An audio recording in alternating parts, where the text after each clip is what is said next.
The Klamath Basin occupies 10 million acres of southern Oregon and northern California. The area, which is divided into an upper and a lower basin, is made up of many rivers, lakes, and wetlands which are fed by runoff from the surrounding mountains and highlands. The Klamath River begins in the upper Klamath Lake, the largest lake in Oregon, and cuts southwest through the Cascade Mountains, meandering 263 miles to the Pacific Ocean. Historically, the Klamath Basin was home to the third most productive salmon river system on the west coast, and lakes swarmed with trout and suckers. The area was also home to the largest breeding colony of osprey in North America and supported the profitable plume hunting industry. Bird feathers would be used for fashionable hats and capes. The Yurok Indians were the first to make use of the resource-rich area, surviving almost exclusively on the rich harvest of salmon. Since their arrival, over 300 subsequent generations of Native Americans have lived in the Klamath Basin. In 1902, President Theodore Roosevelt passed the Reclamation Act, which funded the conversion of arid, unproductive land into small, irrigated family farms, in effect to make the desert bloom. South Central Oregon, like eastern Washington, is a dry, desert-like region. The Bureau of Reclamation's Klamath Project proposed dewatering the upper Klamath Basin's wetlands and two of its lakes to expose more fertile land for farming. The upper Klamath Lake would become the main source of irrigation water for farms. In the early 1900s, wetlands were considered worthless, disease-ridden places, and draining them was a public service.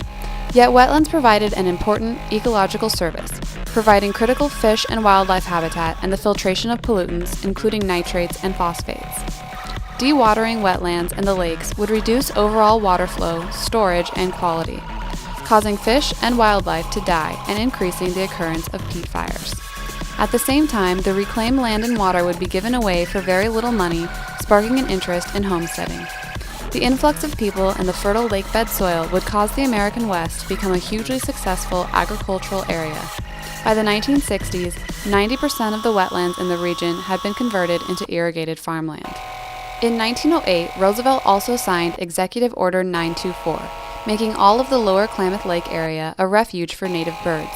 This legislation was the first in a long history of mismanagement. It created two competing priorities: reclamation of wetlands for agriculture and preservation of wetlands for wildlife. The bird refuge relied on runoff water from farms, water full of agricultural chemicals and pesticides. To add to the problem, in 1918 the area's first hydroelectric dam was built. 3 more were to follow.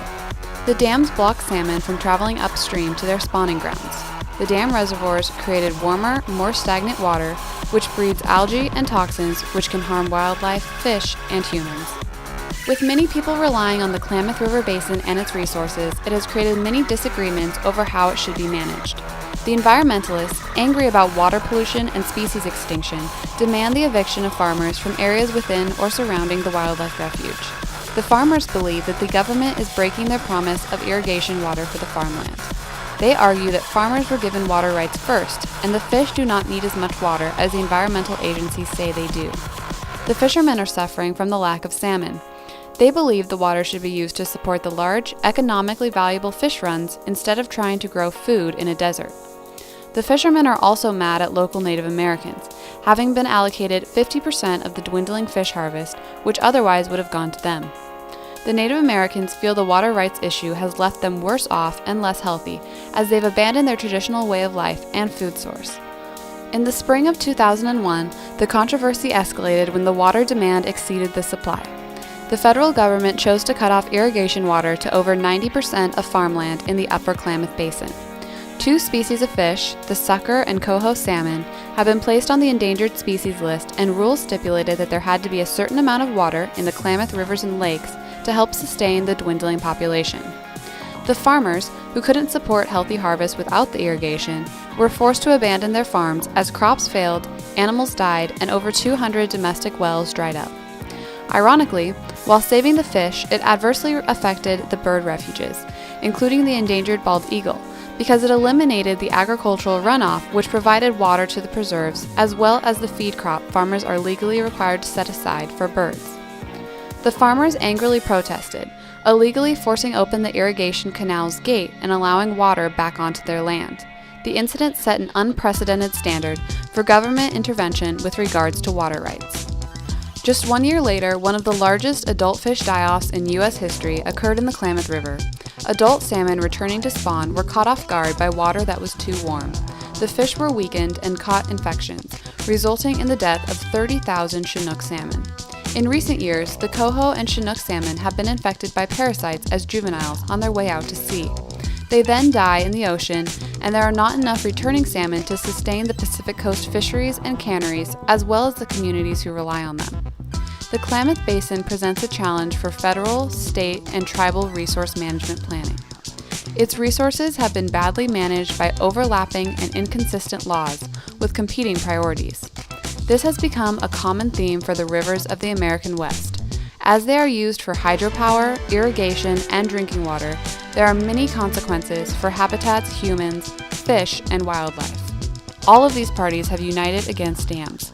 They allege that dams, specifically Pacificor, always make money but are never held accountable for things like the fish die-offs. They are campaigning to have the dams removed.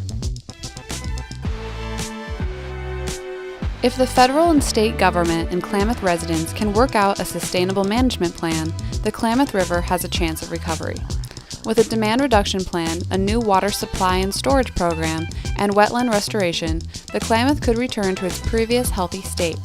Because of little industrial and suburban development, it could potentially become, once again, the healthiest salmon river in the West.